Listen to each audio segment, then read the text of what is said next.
You know the moment before a breakdown, not the loud kind, but the silent one.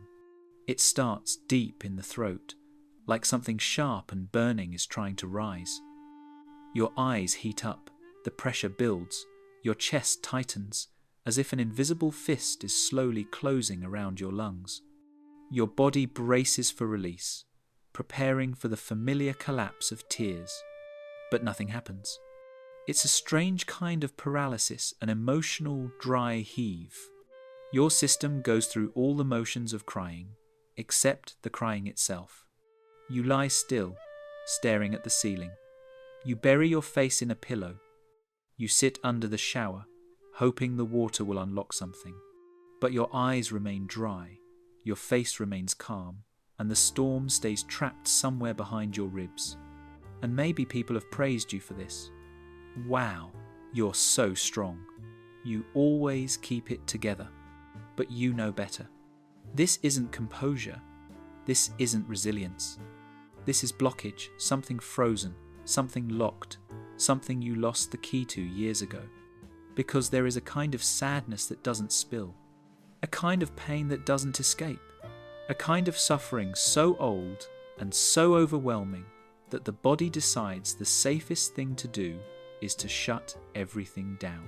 This is where our story begins, in the silent place behind the eyes, the grey space where tears should be, not in strength, not in stoicism, but in the quiet, aching question so many people carry.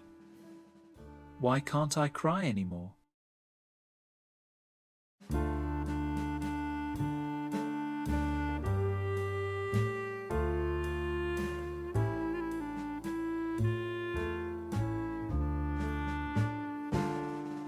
There's a difference, a profound one, between being calm and being numb. Calm is warm. Calm is steady. Calm is the quiet exhale after safety returns to the room. But numbness is an absence. It is the lights going out inside you while your body keeps moving on autopilot. Most people live life on a full, emotional piano. They can feel the deep bass of grief, the bright high notes of joy, the chords in between. But for you, it's as if someone silently cut the strings. You still press the keys. You know which emotions should play. You can describe them, mimic them, act them out in conversation. But no sound comes out. You smile at good news because you're supposed to. You say, "That's sad," because you recognize the situation. You function. You respond, you perform, but you don't feel. It's not just sadness that disappears, it's the whole spectrum. Music you once loved now feels flat. Birthdays feel like any other Tuesday. Moments that should move you barely graze the surface. This is the grey world, a muted reality where everything looks normal on the outside, but inside it feels like you're watching your own life through thick glass. You can see the world, but you can't touch it, and it cannot touch you. And beneath that glass is a quiet truth you rarely say out loud. It's not that you don't care, it's that you can't access the part of you that does.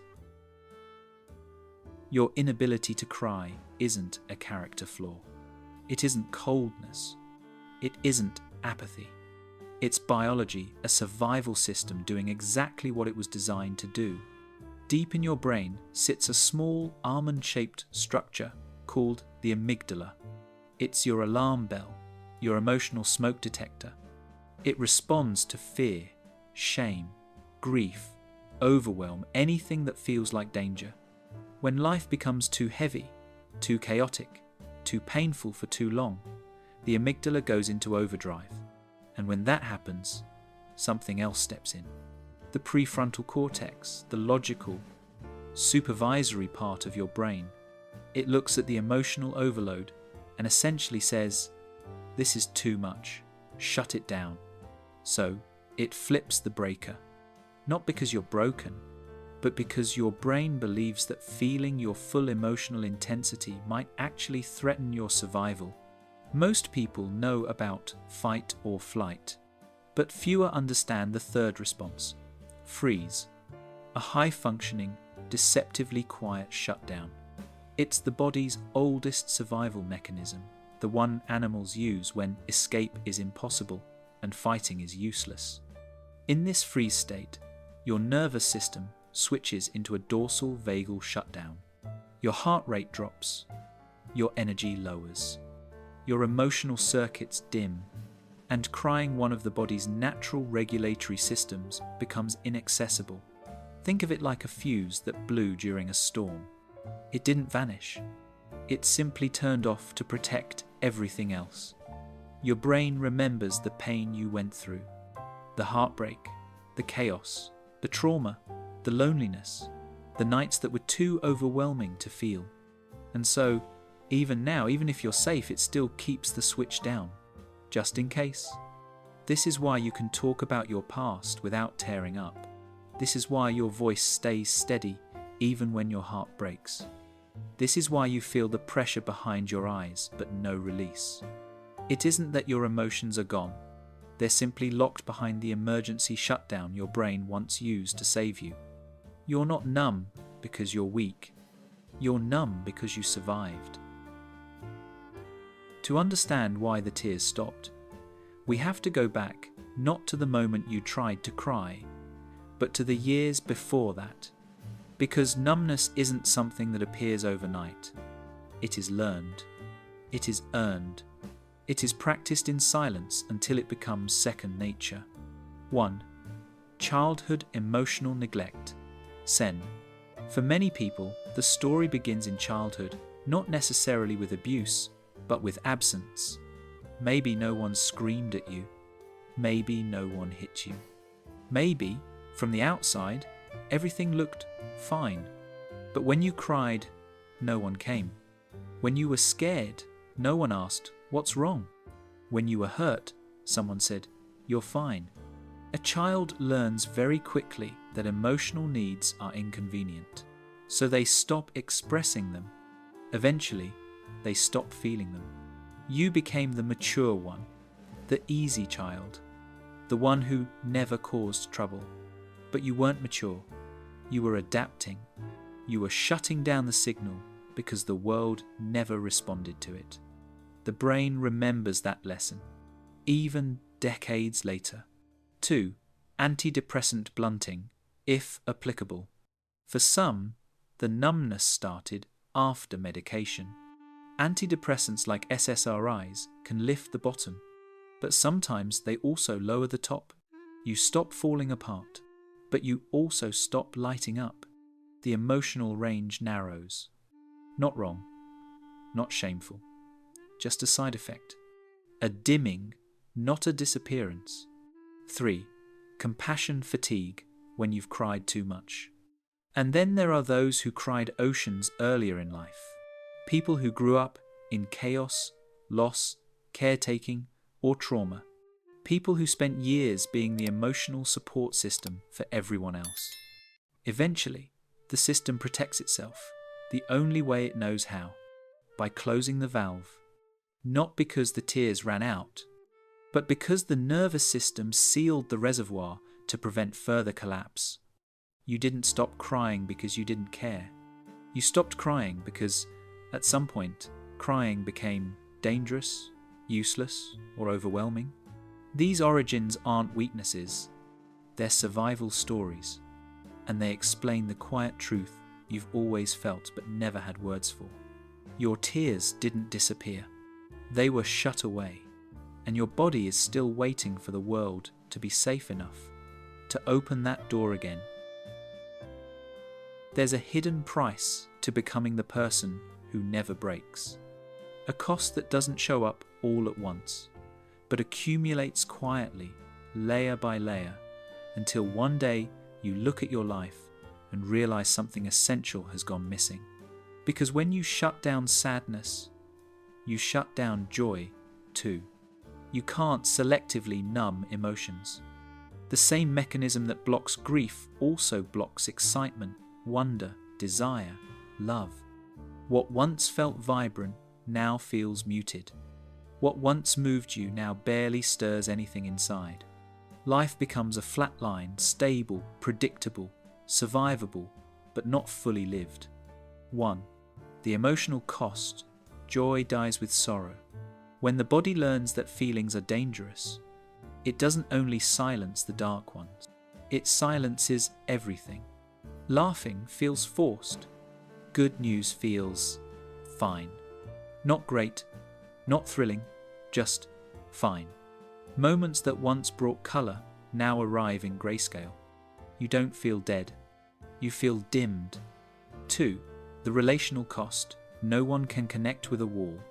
People might admire your strength from a distance, but intimacy can't survive on distance.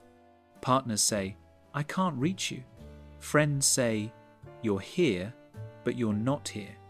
Loved ones feel you slipping away, even when you're sitting right next to them. It's not that you don't care, it's that you've learned to love through glass. Connection requires permeability, a softening. But when your emotional system is sealed, no one can truly get in. And sometimes you can't get out. 3. The physical cost. The body keeps the score. The grief you don't cry becomes tension in your jaw. The anger you don't release becomes migraines. The sadness you swallow settles into your gut. Freeze mode disrupts sleep, digestion, immunity, everything. Your body speaks the tears your eyes can't. Because bulletproof isn't unbreakable. It's just a person who has learned to carry pain silently until the weight becomes too heavy to ignore. There is a fear that almost no one admits out loud, a fear that sits quietly beneath the silence, beneath the numbness, beneath the dry eyes. If I start crying, I might never stop. It sounds irrational, but it isn't. It's the kind of logic the nervous system uses when it has survived too much for too long. Your mind imagines a flood, an uncontrollable release, a collapse, a breaking open you won't be able to recover from. So instead of risking overflow, you choose shutdown. But here's the paradox. Numbness feels like control, but it is actually the absence of control. A real emotional system has a faucet. Water can flow. Water can pause. Water can be released safely, in manageable amounts. What you have is not a faucet. You have a dam that has been holding back years, maybe decades, of unprocessed grief. A dam that grows more brittle the longer it's forced to contain what was meant to move. This is why the breakdowns happen at the strangest moments. In the grocery store aisle, in the car, at a red light, halfway through folding laundry. The water finds cracks. It always does. The illusion says, shutting down keeps me safe. But the truth says, the shutdown is what keeps me stuck. Control isn't the absence of emotion. Control is the ability to feel without drowning. And the moment you begin to understand that, the dam doesn't feel like protection anymore. It starts to feel like a cage. If numbness is a survival response, then healing can never begin with force. You can't bully your way into feeling again. You can't stare into a mirror and command yourself to cry. And you definitely can't think your way out of a nervous system shutdown. Your body needs something simpler, something slower, something safer. Because thawing isn't an explosion, it's a softening. 1. Don't force the tears. The first rule of returning to emotion is this. Stop demanding a reaction from yourself. Every time you say, "Why can't I just cry?" your nervous system hears, "You're not safe. Something is wrong." And it retreats further. Healing begins when you stop judging the numbness and start honoring it. 2. Somatic experiencing. Feel through the body, not the mind. Trauma shuts down emotional pathways, but the body remains honest. Touch, temperature, pressure, these are doorways back into yourself. Let warm water hit your chest in the shower. Hold ice until it melts in your palm. Use a weighted blanket to mimic deep pressure safety. Sit with your hand on your sternum and feel the rise and fall of breath. These small sensory anchors tell your brain, we are here, we are safe. 3. Titration feeling in drops, not waves. Don't try to feel the whole sadness at once. Give yourself 20 seconds. Just 20 seconds of noticing whatever emotion flickers beneath the surface. Then step away, breathe, distract, reset. This trains your nervous system to tolerate emotion without fearing collapse. 4. Co-regulation borrowing someone else's calm. Sometimes you need another nervous system to guide yours. A safe friend, a therapist, a partner who listens without trying to fix, someone whose presence tells your body, you don't have to hold everything alone. 5. Emotional naming, rebuilding the vocabulary of feeling. Use an emotion wheel. Pick one word not perfect, just close. Naming an emotion is the first step to feeling it. Thawing doesn't happen all at once. It happens in tiny, warm moments the nervous system finally trusts. And every small softening is proof. Your feelings aren't gone. They're waiting for permission to return.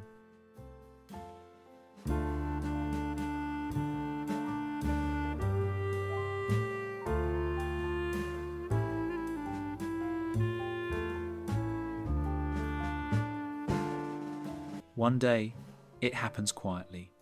Not during a dramatic moment, but in the middle of something ordinary. Driving home, doing dishes, hearing a song you forgot you loved. Your eyes sting, your throat tightens. And this time, the wall doesn't hold. A single tear escapes small, warm, startling. It doesn't drown you. It doesn't break you. It simply falls, like the first crack in winter ice. That tear isn't weakness. It isn't regression. It's a reboot, a tiny spark, proving your emotional circuit is coming back online. The first drop is never loud, but it is always sacred. A quiet reminder that your humanity was never lost, only frozen. If this chapter of your story made you feel seen, even a little, I want you to know something. You're not thawing alone. There is an entire community of people rediscovering their feelings drop by drop. If you're ready for that journey, stay with us. We talk about the quiet parts of the human heart here. Hit subscribe so you don't miss the next chapter. And if you feel safe enough, leave a comment below. I'm ready to thaw. I'll be reading every one.